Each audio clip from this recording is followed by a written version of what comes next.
पूजितं सुरनरो तमरमुदा धर्मनंदन महं विचिन्तये। बोलो स्वामिनारायण भगवान श्री बालकृष्ण लाल श्री रामचंद्र भगवान श्री राधा कृष्ण देव श्री विघ्न विनायक देवनी श्री गंगा मैया श्री पवन सुत हनुमान। ओम नमः पार्वती पतये हर हर महादेव।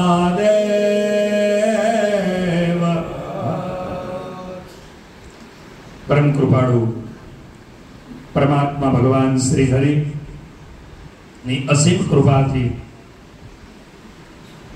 હર અને હરિને મળવાનું જે દ્વાર છે એવા પવિત્ર હરિદ્વારની આ ભૂમિમાં મોરબી નિવાસી સર્વ ભક્તજનોના માધ્યમે કરી અને 1 મહિના સુધી જે કથાનું સુંદર રીતે આયોજન કર્યું છે। ભાગવત ભાગીરથી एक तरफ मां गंगा वही रह्या छे, बीजी तरफ भागवत गंगा वही रह्या छे अने भागवत गंगा ने अद्भुत रीते वहेवडावनार एवा व्यास स्वरूप व्यास रूप किशोर महाराज एमने एक वखत जोरदार तालीओना नाथी आपणे વધાવી आवता। व्यास ए कोई सामान्य नथी। एक वखत आपणे नियुक्त कर्या के आ व्यास छे, व्यास पीठिका ऊपर आपणे आरूढ़ कर्या तो वक्ता स्त्रीनो बहुज शास्त्रों में महिमा है। आवा पवित्र गंगाना किनारे आप सर्वने अद्भुत जे गौ मातानी सेवाओ करे छे, जेमना हृदयमां आ गौ माता प्रत्येनो प्रेम छे, गौ गंगा कथा एनी प्रत्ये जेने भाव छे एवा किशोर महाराज तथा अमारे पूज्य राम स्वामी आधिजान संस्थान जे संत एक वात्सल्य मूर्ति एवं जेनु जीवन है। कोई पण व्यक्ति अटकेलू काम एनी माटे केम मददरूप बनी सको अने उपयोगी थाओ, कोईना दुखनो सहभागी केम बनी सको। वैष्णव जन तो तेने रे कहिए पीड़ पराई जाने रे। आ साचा आ वैष्णवीनो रूप छे, आ साचा वैष्णव आ छे, साचा सत्संगी आ छे के बीजाना दुखने जुए एवं मारे राम स्वामीनुं जीवन छे। ए ज रीते अहींया ज रही गंगाना किनारे रही अने गंगा अने गुरु अने परमात्मा त्रणनी खूब सेवा ने भजन करी रहेला एवा मारे हरिप्रकाश स्वामी संदीप भगत सुंदर रीते आ आयोजन करवामां मुख्य अमारा चंदुभाई કેટલા ટાઈમથી ખબર પડી કે સ્વામીની કથા છે અહીંયા, ત્યારથી ફોન કરે કેદી આવવાના છો, કેટલું રોકાવાના છો, અમને કેદી લાભ દેવાના છો, અમે 1 મહિનો ત્યાં છીએ એટલે આવો, જે મને ખૂબ ભાવ છે। મેં એક જ વાર ખાલી કથા ચાલતી હતી અને વાત કરેલી, મેં હરિદ્વારમાં મારે કથા વર્ષો પહેલા કથા કરેલી, કંખલ મંદિરની પ્રતિષ્ઠાની કથા મેં કરેલી, एना 5 वर्षनी कथा मैं करेली, पण पछी वर्षो थई गेला अने जेतपुरमां कथा हती अने सहजे सहजे वात निकली मने के आवती वखते अमारे तमारी ज कथा करवानी छे। अने एवा भाविक आखुं एमनो जे ग्रुप छे ए साथे परसोत्तमभाई होय, नरभाई होय, अंतिभाई जे कोई बधा बंधुजनो आप सर्व आयोजक श्रीओ अने एवी ज रीते अमारी संस्था साथे आप सर्वनी साथे खूब रहेला ने समाजना एक अग्रगण्य एक भामासा कहिए एवा हमारे हीराभाई आपा सर्वने तालीओना नाथी आओ। जे कोई साथे रह्या हशे मने मगनभाई बैठा छे, जे कोई साथे रह्या हशे बीजा बधाईने भावथी याद करीए छे। हमणां याद कर्या मामा आदि बीजा जे कोई બધા ભક્તો છે, સર્વને યાદ કરી, સર્વને ભાવથી જય સ્વામિનારાયણ, જય સ્વામિનારાયણ. આ કઈ પાછો પડે એમ નથી, આ તો બચ્ચું છે અમારે.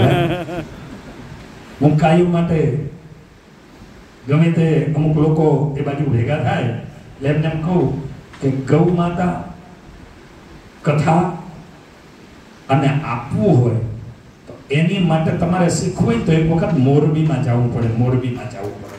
અનેક વખત મેં લોકોને વાત કરી છે, અનેક વાર વાત કરી છે, અને એટલે અનેક વખત મોરબીઓમાં આફતો આવી અને છતાંય ડબલ તાકાતથી બધા બહાર આવ્યા. એની પાછળનું કારણ તમારા પૂર્વજો વડવાઓથી લઈને અત્યારના યુવાનો સુધીની જે તમારી દિલદારી છે ને, જે દાતારી છે, જે તમારી, આ મુખ્ય કારણ છે, આ મુખ્ય કારણ છે.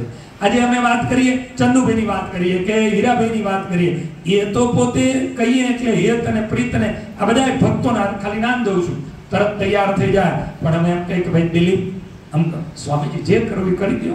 આ પાછળ યુવા પેઢી, હર્ષદભાઈની કહે હર્ષદ આમ હસવાનું થઈ જશે, આ યુવા પેઢી. બાકી નહીતર અમને ખબર છે, કિશોર મહારાજને ખ્યાલ હોય કે ભાઈ આ ઉંમર થયા પછી તમારે મહિનો રહેવા આવવું હોય, આયોજનો કરવા હોય, છોકરાને 10 દાડાથી આમ કરવું પડે, ત્યારે મેર પડે, ત્યારે મેર પડે. આ તમારી ઉપર જે આપેલા સંસ્કારો અને જે રીતે તમે કાર્યો કર્યા છે એના કારણે કરી અને તમે ગમે તે રીતે ધનની એ લક્ષ્મીનો સદુપયોગ કરી રહ્યા છો. એ ધન્યવાદ તમને છે ને, એટલો ને એટલો ધન્યવાદ એ દીકરાઓ, એમની માતાઓને, યુવાન દીકરાઓને છે, યુવાન દીકરાઓને છે, કે જેના કારણે કરી અને તમે આ સત્કર્મ કરી શકો છો. આવા પવિત્ર કથા, આવું ગંગાનો કિનારો, કથા તો બધે જ ચાલે છે. અત્યારે તો આપણા ઘરે કથા આપણે આમ કરીને આમ દબાવીએ, આપણને ઈચ્છા થાય કે આ સૂરમાં સાંભળવી, જે સૂર આમ કહીએ ને કે અમુક એવી સિરીઝ હોય કે આ સૂરની અંદર જ આ સૂર, એમ જે નક્કી કરો કે આ સૂરમાં સાંભળવી છે, એ જેવી ચેનલો બદલો બધા સૂર અલગ અલગ તમને મળે, બધા અલગ અલગ મળે. મતલબ તમને જે એમાં ભાવતું હોય, તમને જે ગમતું એ તમે સાંભળી શકો, ઘરે બેઠા બેઠા પણ સાંભળી શકાય એટલી અત્યારે સુવિધાઓ થઈ છે. છતાં પણ ઘરે કથા સાંભળવી, કથા બેસાડી અને કથા સાંભળવી, એમાંય આવા તીર્થોની અંદર જઈને કથા સાંભળવી, અનંત તમારા પુણ્યો ઉદય થયા હોય ત્યારે માં ગંગાના કિનારે આવી અને કથા સંભળાય છે. બાકી હળવે પુણ્ય હોય નહીં વરી આ હરિ કથાનો જોગ. હળવે પુણ્ય હોય નહીં, ઓછા પુણ્ય વાળાને મળતી નથી. મને એક પ્રસંગ યાદ આવી ગયો. આજે એમ કહ્યું ને કે 1 મહિનો સુધી કથા, 23 તારીખે 24 તારીખે કથા, કિશોર મહારાજની કથા, એમની પૂર્ણાવંતી, એમના મુખેથી ગવાતી કથા, એમની પૂર્ણાવંતી નહીં થાય, ખાલી વિરામ થશે અને તરત બીજા વક્તા એ જ વ્યાસપીઠ. કદાચ શ્રોતા થોડા જતા બદલાય, શ્રોતાઓ બદલાય, બાકી એ જ વ્યાસપીઠ, એ જ સ્થળ, અને ફરીને બીજી કથા પાછી ચાલુ. એટલે ખૂબ ખૂબ ધન્યવાદ છે. વિચાર કરો, હનુમાનજી મહારાજ, આ કથા શું છે બતાવું. પહેલા હનુમાનજી મહારાજ ભગવાન શ્રી રામ સાકત ધામની અંદર જવા માટે જ્યારે તૈયાર થયા ત્યારે બધાને કીધું જેને આવવું એ ચાલો, મારી સાથે ચાલો. બધાય તૈયાર થયા, જે કોઈ હતા બધાને લઈ જવા માટે ઠાકોરજીએ તૈયારી કરાવી. વિમાનો આવ્યા, એમાં બેસાડી દિવ્ય શરીરો ધારણ કરાવડાવી, નાત જાત અરે શરીર દેહ દરેક પશુ પક્ષી જે ઈચ્છા કરે બધાને ભગવાન શ્રી રામે કીધું મારે લઈ જવા છે. આવી તૈયારીઓ ચાલી રહી છે. અને એ સમયે હનુમાનજી મહારાજની સામે નજર ગઈ. કથા શું છે, તમે કોણ છો એ તમને બતાવું છું.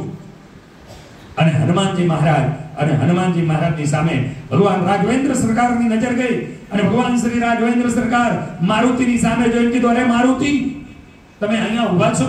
મારુતિ, ચલો, તમારું તો એટલું અમારા પરિવાર ઉપર ઋણ છે કે અમારો પરિવાર ઋણ અદા ન કરી શકે એટલી અમારા પરિવારની તમે સેવા કરી છે, ચલો. અને એ જ સમયે હનુમાનજી મહારાજે કીધું, પ્રભુ મારે ક્યાંય આવું નથી, અરે અમારા ધામની અંદર લઈ જવાની વાત કરીએ છીએ. હનુમાનજી મહારાજ કે મારે નથી આવું. તો તો ઈચ્છા શું છે? માંગો, તમે માંગો એ તમને આપું. અને હનુમાનજી મહારાજે તે દિવસે એ માંગ્યું હતું, પ્રભુ તમે જો મારી સેવાથી રાજી થયા હોય, તમે જો મારી ઉપર પ્રસન્ન થયા હોય, તો મને ઈ આપો કે તમારી કથા આ જગતની અંદર જ્યાં સુધી ચાલુ રહે ત્યાં સુધી હું આ દુનિયાની અંદર રહું. અને હનુમાનજી મહારાજ ચિરંજીવી બની ગયા. ચિરંજીવી બનવા પાછળનું કારણ એ છે, અને એટલે જ્યાં જ્યાં કથાઓ હોય એટલા રૂપો ધારણ કરી અને હનુમાનજી મહારાજ ત્યાં પધારી જાય છે. આઈએ હનુમંત બિરાજીએ, ગાઈએ તોય ભલે, ન ગાઈએ તોય ભલે. શ્રોતાજનો અમુકને આમંત્રણ આપવા પડે કાંઈ બેહો, પણ જેને અમુકને કથા જ સાંભળવી છે તો ચાલ્યા જશે. જો એને કથા ગમશે, કથાનું રુચિ હશે તો સીધા દરવાજાની અંદર આવી અને સીધા આવીને એને જગ્યા મળશે ત્યાં બેસી જશે. એમ હનુમાનજી મહારાજ, એને કથા કેટલી વાલી હશે કે ભગવાન આ કથાનો શું મહિમા હશે કે પરમાત્માએ પોતાની સાથે લઈ જવાનું કીધું, છતાં પણ હનુમાનજી મહારાજે કીધું કે નહીં પ્રભુ, મારે તો તમારા ગુણ ગવાતા હોય, મારા ઠાકોરજીના ગુણો ગવાતા હોય ત્યાં જ મારે રહેવું છે. અને આ લોકની અંદર હનુમાનજી મહારાજ આજ પણ હયાત છે. જ્યાં જ્યાં કથાઓ થાય બધી જ જગ્યાઓ પર હનુમાનજી મહારાજ આવી અને બિરાજિત થાય છે. તો હનુમાનજી મહારાજ આ કથાનો મહિમા સમજીને આ લોકમાં રહ્યા છીએ. એવી કથા મને ને તમને ગાવા અને સાંભળવા મળે છે. આ આપણું મહાપુણ્ય છે. આ આપણું મહાપુણ્ય છે. એ જ વાત ભાગવતજી ચાલે છે ને. ભાગવતજીની અંદર પૃથુ મહારાજની કથા આવી છે, જેને આ ધરતી અને ધરતીની ઉપર કૃષિ ખેતી જે સૌથી પહેલા લાવ્યા અને સમતોલા બધું કર્યું તો પૃથુ મહારાજ, અને પૃથુ મહારાજની ઉપર પરમાત્મા રાજી થયા. અને તેથી કહેવામાં આવ્યું, પૃથુ શું આપીએ? અને પૃથુ મહારાજે એટલું કીધું, પ્રભુ આપ રાજી થયા હોય તો મને 10,000 કાન આપો. વિચાર તો કરો. એનો મતલબ એવો શું કાન બની ગયા? જેમ 2 કાન છે એમ 10,000 કાન બની જાય શરીર ઉપર? નહીં. આ તો માત્ર શોકેસ છે. આ ભગવાને વિચાર કર્યો, નહીતર તમે માસ્ક ક્યાં બાંધો, ચશ્મા ક્યાં લગાવો? એટલે આ તો એની ઉપર બાકી જે અંદર છિદ્ર છે. આ તો એક શોકેસ છે. આજે આ જે બનાવ્યું ને, જેને એક કાન નો હોય, જોજો તમે કેવો લાગે. કાન વગરનું આપણું માથું કેવું લાગે? એટલે એ પણ બાકી તો છિદ્ર છે ને એની અંદર જે દેવ છે, એ દેવતાઓ રીએ કાં સાંભળીએ, એ દેવતા ઉઠી જાય, સાંભળવાનું બંધ. આંખોના દેવતા વયા જાય એટલે જોવાનું બંધ. કાનના દેવતા વયા જાય, સાંભળવાનું બંધ. રસ ઇન્દ્રિયના દેવતા વયા જાય એટલે સ્વાદ બંધ. એટલે જે દેવતા વયા જાય, આ દેવ 11 ઇન્દ્રિયોના દેવો છે. અને દેવો જ્યાં સુધી હયાત છે ત્યાં સુધી એ બધી જ ક્રિયાઓ કરી શકીએ છીએ. એ દેવ એની ઉપરથી ઉઠી જાય એટલે એ જ માણસને કાન હોવા છતાં, કાન છે, છિદ્ર છે, બધું જ છે તો સાંભળતો બંધ થઈ જાય. બંધ થઈ જાય. આંખ હોય એકદમ ઓકે, આંખ હોય છતાં દેખે નહીં, બંધ થઈ જાય. બંધ થઈ જાય. કેમ? કારણ કે એના દેવ વયા ગયા. એવી રીતે કેવલ છિદ્ર છે. એમ અને 10,000 કાન માંગ્યા તો જેટલા રૂવાડા છે ને, રૂવાડે એને શ્રવણ શક્તિ મળી કે કથા એક ચાલતી હોય અને 10,000 કથા સાંભળી શકે. આવી શક્તિ. આ કેટલો કથાનો મહિમા હશે. માટે તમે એટલા ભાગ્યશાળી છો જેને કારણે કરી અને આપણા વતનથી હરિદ્વાર સુધી, અને હરિદ્વાર એટલે મેં કહ્યું ને કે આખા ભારતની ભૂમિમાં, વર્લ્ડમાં એક જ એવી ભૂમિ છે કે હરિને મળવા માટે જવું હોય કે હરને મળવા માટે જવું હોય તો એ હરિદ્વાર છે. હરદ્વાર છે. તમે હરિદ્વાર કહો તોય ભલે અને હરદ્વાર કહો તોય ભલે. એ આ દ્વાર છે કોને મળવાનું? હરિને. અને હરને મળવાનું. તમારે કૈલાસમાં જવું હોય તો એનું દ્વાર આ છે. અને તમારે બદ્રીનાથ જવું હોય તો એનું દ્વાર આ છે. તમારે નારાયણને પામવા હોય તો એનું પણ દ્વાર આ છે. અને તમારે શિવને રાજી કરવા છે એનું પણ દ્વાર આ છે. એ આ ભૂમિ છે. અને એવી ભૂમિની અંદર આપણને કથા સાંભળવા મળે, એમાં આવા પવિત્ર વ્યાસ એના માધ્યમે કરીને એ આપણું સદભાગ્ય છે. સાથે સાથે આવા પવિત્ર સ્થાનમાં જ્યારે આવ્યા છો, કથાનું શ્રવણ જ્યારે કરી રહ્યા છો, ત્યારે યાદ રાખજો, તમારા પૂર્વજો માં ગંગામાં સ્નાન કરવા જાઓ, પહેલી ડૂબકી પોતાની માટે ખાલી. અને ત્યાર પછી આપણા પૂર્વજોનો, આપણા માતા, પિતા, દાદા, દાદી સગા વાલા, સાસુ સસરા, આ બધાને યાદ કરી ડૂબકીઓ ખાવી. આપણા મિત્રજનો ભલે અહીંયા ગામડે હોય એને યાદ કરી, જેની યારે હેત હોય એને યાદ કરીને ડૂબકીઓ ખાવી. એટલે અહીંયા સુધી આપણે યાત્રા કરવા આવ્યા ને એ આપણી સફળતા થાય, આપણું સાફલ્ય પણ બને. સાથે આવા ગંગાના કિનારામાં, ગંગા એવા છે પાપ વિમોચની.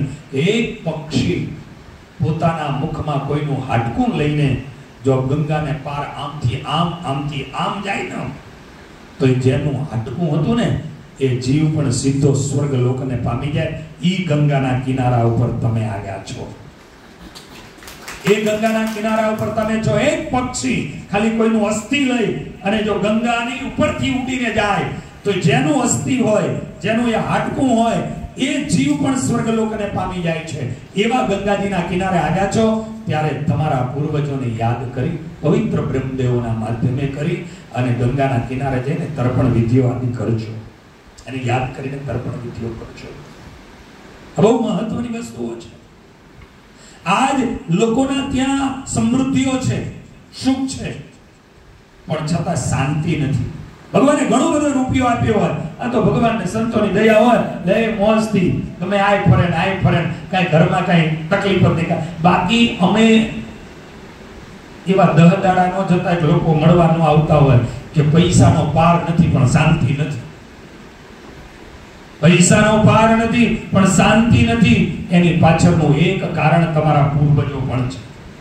અને હોય જ જે પૂર્વજ પોતાના દીકરાને સુખી કરવા માટે પોતે દુઃખ વેઠ્યું હોય પણ એ દીકરાને માટે અડધું વીઘું ઓછું ન કર્યું હોય, ઈ બાપ આખી જિંદગી, એ માં આખી જિંદગી આવી રીતે તનતોડ મહેનતો કરી અને ઘસાઈ ગયા હોય અને છેલ્લે એ જ્યારે જાય અને દીકરો કે કોઈ પરિવારના બાળકો કોઈની અંદર એની વાસના રહી હોય અને વાસનાને કારણે કરી અને જ્યારે એની પાછળ તમે કંઈ પણ ન આપો, કંઈ પણ સત્કર્મ ન કરો, પુણ્ય કર્મ ન કરો, પછી શું થાય? છેલ્લે વાસનાને કારણે કરીને રોકાઈ તો ગયા પણ પછી અહીં કંટાળો ચડે. હવે એ કંટાળો ચડે આપણે શું કરો? પછી એ મુક્તિ માંગે, એની ઈચ્છા હોય જવાની, પણ હવે છુટકારો એનાથી તાકાત નથી થઈ શકે. એ છુટકારો થાય નહીં. એટલા માટે તમને ઘણું બધું કીધા કરે પણ મેર પડે નહીં, અને ઈ મેર ન પડે એટલે છેલ્લે તમને જ લડવાનું ચાલુ કરે. સમજો જો, ઘરમાં સૌથી વધારે તમે ખીજાતા એની ઉપર હશો કે જેની ઉપર તમને બહુ પ્રેમ છે. તમે વધારે એની જ ઉપર ખીજાતા હશો. તમારા બધાના અનુભવો છે કે વધારે તમે ઘરમાં ને ઘરમાં, પરિવારમાં બે દીકરા છે, એક દીકરો તમારું માને છે ને એક ઓછું માને ને એની ઉપર કોઈ દી નહીં ખીજાવતો. અંદર ભલે ગમે એટલો ગુસ્સો ને ક્રોધ ચડતો હોય તો એ નહીં ખીજાવ, પણ જે ઓલો વધારે માને છે અને તમારું કયું કરે છે ને એની ઉપર તમે વધારે ખીજાતા હશો. કેમ? તમને અહીંયા પ્રેમ છે, તમને ખબર છે કે આજે મારું સાંભળવાનું છે, આ મારું સાંભળવાનું છે, હું ખીજાઈને પણ કહીશ, ગમે તે રીતે કહીશ તો આ મારું સ્વીકાર કરવાનો છે.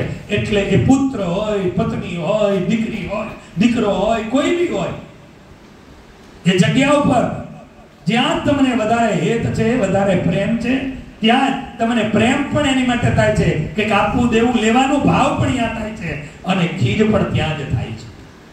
એટલે છેલ્લે પેલા લોકો હવે છૂટવું હોય, છુટકારો થાય નહીં એટલે પછી છેલ્લે તમને જ નડવાનું ચાલુ કરે, આઘા પાછા કરે.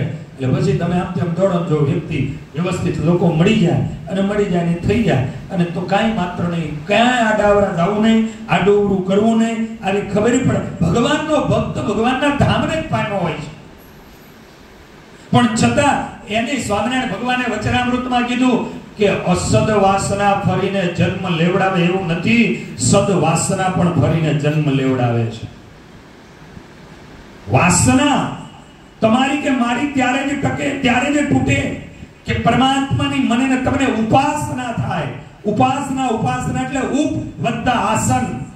ભગવાનની સમીપમાં તમે જેટલા જશો એટલી તમારી વાસનાઓ તૂટશે. પરમાત્માની નજીક જેટલા તમે જશો એટલી તમારી વાસનાઓ તૂટશે. અને વાસના તૂટશે તો મુક્તિ મળશે.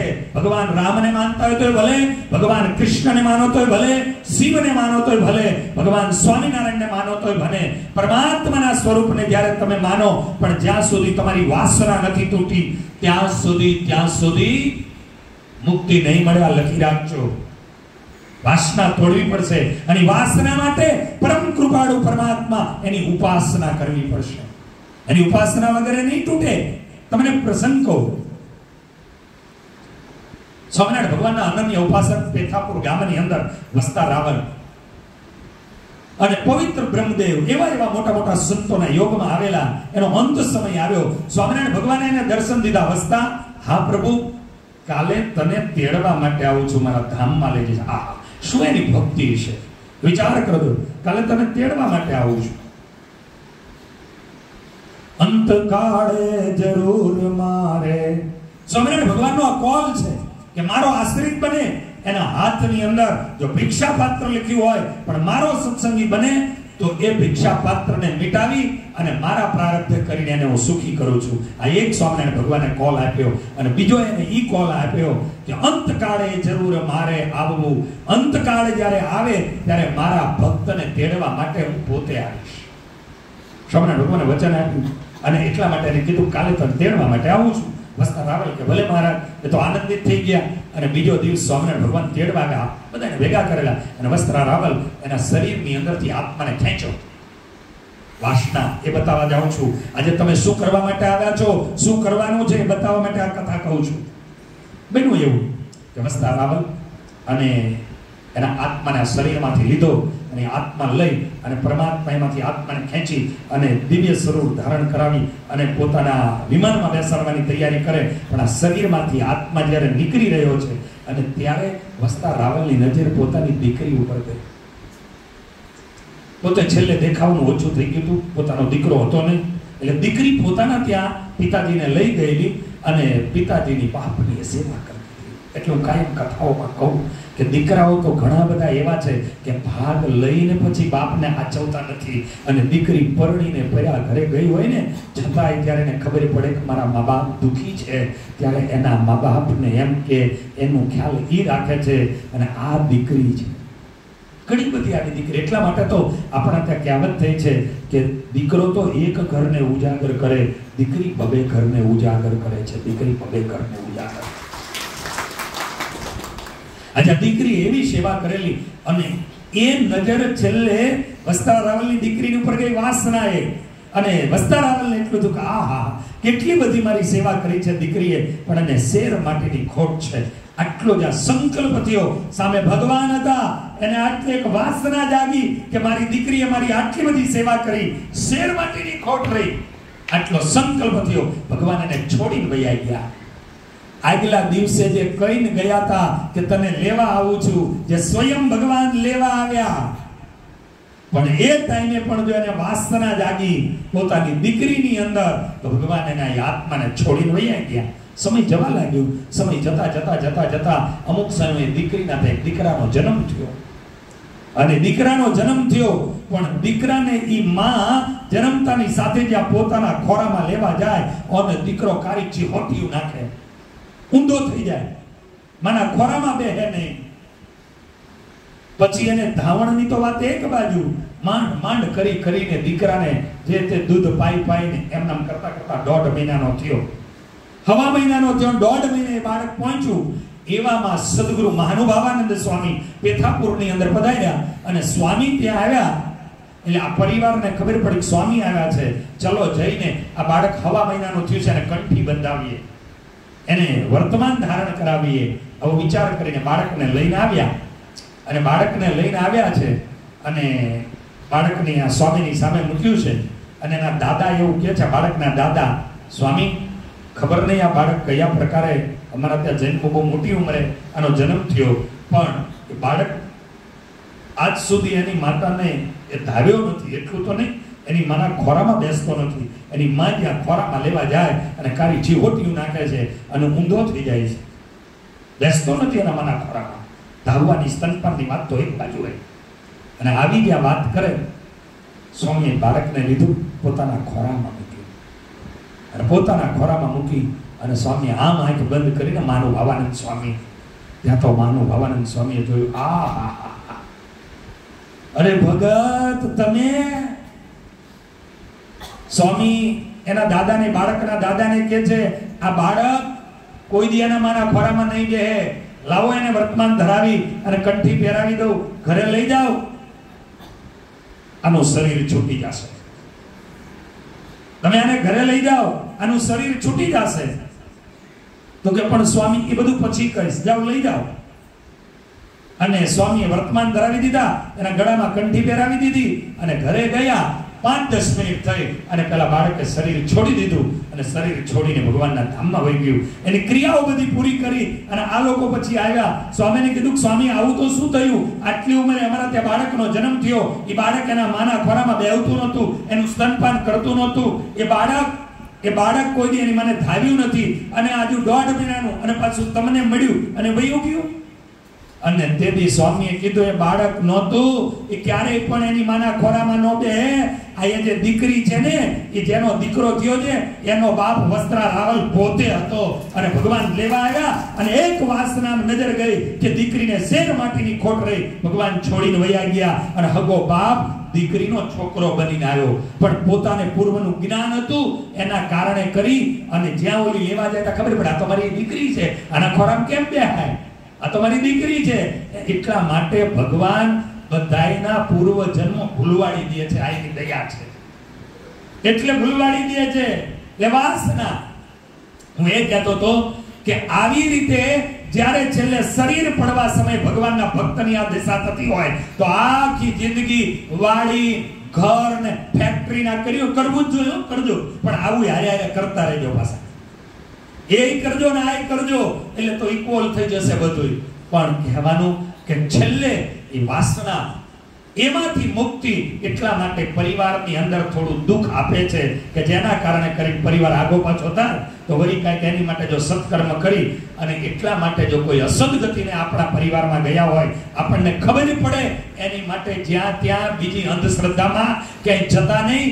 માત્ર ને માત્ર શાસ્ત્રોમાં એના બતાવ્યા છે ઉપાયો, એની નારાયણ બલિ કરજો અને નારાયણ બલિ થાય એટલે આત્માની મુક્તિ થઈ જાય. આવી ભાગવત કથા થાય એ આત્માની મુક્તિ થઈ જાય. અને એટલા માટે આજ જ્યારે તમે આવા સ્થાને આવ્યા છો ત્યારે તમારા પૂર્વજોને યાદ કરી માં ગંગાના કિનારે ત્યાં તર્પણ વિધિ આદિ કરજો. અને આવું જો કર્યું હશે તો કદાચ કોઈક આપણા પૂર્વજોમાં ક્યાંક ખૂણે ખાંચરે કદાચ ક્યાંક રહી ગયા હશે, એની પણ મુક્તિ થશે. તો જેને આયોજન કરી અને તમને અહીંયા સુધી લાવ્યા છે એને ધન્યવાદ આપજો કે અમને બધાને અહીં સુધી લાવીને અમારી વ્યવસ્થાઓ તમે કરી કે જેને કારણે અમારું પણ શ્રેય થશે અને અમારા પૂર્વજોનું પણ શ્રેય થશે. એટલે એને પણ ધન્યવાદ આયોજકોને પણ આપજો. માટે અહીંયા આવ્યા એ તમારું મોટું ભાગ્ય છે. બડે ભાગ્ય મનુષ્ય તન પાવા, મનુષ્યનું શરીર મળે એ મોટું ભાગ્ય છે. અને એમાં આવા ગંગાના કિનારે આવવા મળે, આવી ભાગવત કથા સાંભળવા મળે, આવા વક્તાશ્રીના મુખેથી એ અમૃત પાન કરવા મળે, એ આપણા જીવનની સાર્થકતા છે. બસ આપ સર્વની ઉપર ભગવાન શ્રી હરિ, ભગવાન બાલકૃષ્ણ ભગવાન અને ભાગવતજી ભગવાન એની કૃપા વરસતી રહે, માં ગંગાનો રાજીપો રહે એ ભગવાનના ચરણોમાં પ્રાર્થના સાથે જે આયોજકો અમારે હીરાભાઈ, ચંદુભાઈ, મનહરભાઈ, પરસોત્તમભાઈ અને આદિ જે કોઈ એમની સાથે ભાઈઓ છે, આ બધા કનુભાઈ આદિ જે કોઈ આ આયોજકો છે, એ આયોજકોની ઉપર ભગવાન શ્રી હરિ એનો ખૂબ રાજીપો મળે, ખૂબ રાજીપો મળે. અને આવા કાર્યો, આના કરતા પણ મોટા મોટા કાર્યો કરવાનું તમને બળ ભગવાન અર્પણ કરે એવી પરમાત્માના ચરણોની અંદર પ્રાર્થના સાથે સર્વને જય સ્વામિનારાયણ.